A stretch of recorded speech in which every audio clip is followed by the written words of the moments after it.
I don't know if Chris Van Hollen is running for president or if he's running or he's positioning to be leader of the Senate. He's doing something. And frankly, I like it. Van Hollen has been out in front of the party in terms of Israel. He has been out in front of the party in terms of the immigration stuff. And now he's out in front of the party, at least the leaders of the party, on Zohran Mamdani. Fellow Americans and Iowans, we are at an inflection point. The country's not going to fix itself. The National Party is not going to fix itself by itself. It's up to all of us. It's up to all of you. We need to start now shaping the future. That means winning the key races of 2025 by supporting our terrific Democratic nominees for governor in Virginia and New Jersey. In Iowa. It means in 2025. And it means supporting our Democratic nominee in New York City's mayoral race, Zohran Mamdani. He is focused on ensuring that people can afford to live in the place that they work. That should be our goal in New York City, Des Moines, and every town and city and place across the United States of America. Donald Trump and New York's financial elites see that as a threat. The idea that everybody who works in New York City should be able to afford to live in New York City. And they have mobilized to defeat him. Yet, many Democratic members of the Senate and House representing New York have stayed on the sidelines. That kind of spineless politics is what people are sick of. They need to get behind him and get behind him now. Now, he said many members of the House and Senate from New York. How many senators are from New York? Can you do a fact check on that, Brian? I'm going to guess 2, but I'll look it up. Okay. And we're talking Chuck Schumer and Kristen Gillibrand, and neither of whom have endorsed Mamdani at this point. And then what House members, well, Tom Suozzi, he was a former Republican, wasn't he? He's out on Long Island, the most conservative place in the state. But what about somebody who were like literally from New York City? Like somebody literally where Mamdani won by 12. Won by 12 points. Oh, it's Hakeem Jeffries. This is number 17. Brian Metzger, he is a reporter from Business Insider, talking about a New York Times piece that says Mr. Jeffries has hinted that he was moving toward a decision, saying he would address the election in the coming weeks. I mean, Andrew Cuomo's cooked.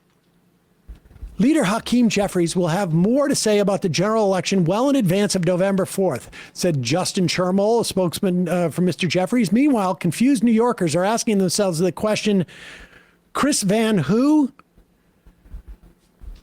Well, it's an odd construction, that comment.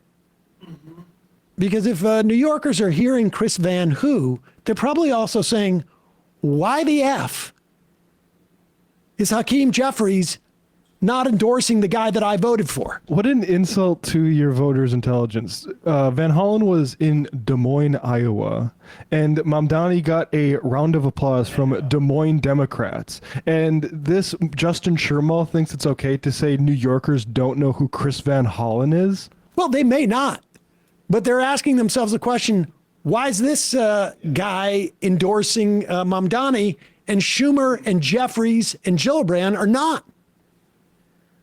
And what about our governor in New York State?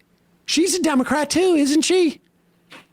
I mean, I guess there's protection in numbers. I guess if Hakeem Jeffries and Gillibrand and Schumer and Hochul don't endorse Mamdani, then maybe there's some type of protection in numbers. Uh-oh. Kathy Hochul posted yesterday. She might know who Chris Van Hollen is. New York City deserves a mayor who will stand up to Donald Trump and make life more affordable for New Yorkers. That's Zohran Mamdani. Maybe Schumer and Jeffries and Gillibrand don't believe that New York City deserves a mayor who's going to stand up to Donald Trump and make life more affordable for New Yorkers.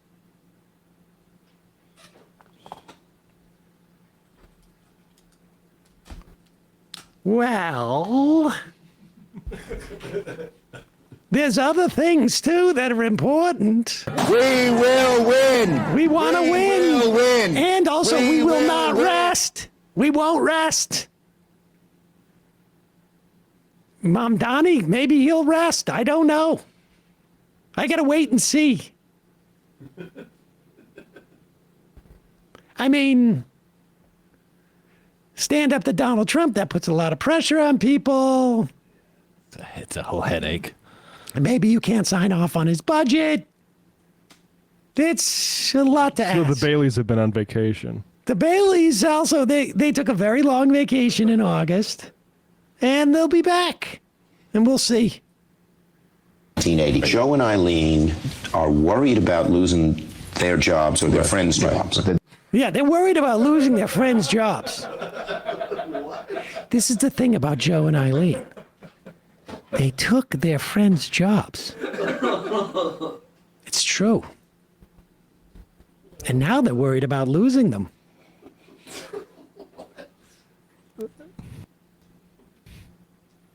Last night, I was rolling around in bed, and Joe and Eileen, They're worried about Kristen Came Gillibrand to losing me. her job. they came to me at the end of my bed, and they said, "Screw Kathy Hochul.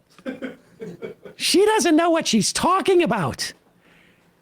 I am starting to wonder, I am getting the sense, Curtis Sliwa is making his move. He's making his move. So maybe we should just wait a little bit. Look, if Andrew Cuomo had assaulted 17 women, I would have probably been like, nah. But it was what? 13? Hey. If Andrew Cuomo had stopped progressive legislation in New York for 10 years with the IDC, then that's where I draw the line.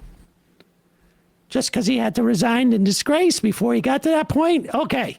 Don't forget his great work at the ICC. Well, that's a feather in his cap. That was just his technical expertise. He's very concerned about the ICC's jurisdiction. He's always talked about that. And it's because he loves the ICC so much. One of the reasons why he disbanded the Moreland Commission looking into corruption when they started to look at his office was because he thought the ICC did not have jurisdiction. So, College. He's an insurance adjuster and lives in the New York suburbs. By New York standards, he makes $50,000 a year. If he lived in the middle of the country, he'd make 40.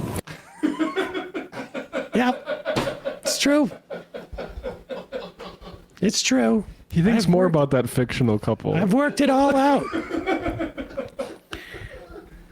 The only thing I've embellished is that they are very, very anti-Palestinian. You go to upstairs in Chuck Schumer's house, and he's got like a model house with the Baileys in it, like in a horror movie. Ooh, the Baileys are getting dinner. Hi, honey, I'm home. Yeah, oh, like that me Ari too. Aster Hi. movie. Yeah. Taxes are too high. I love you.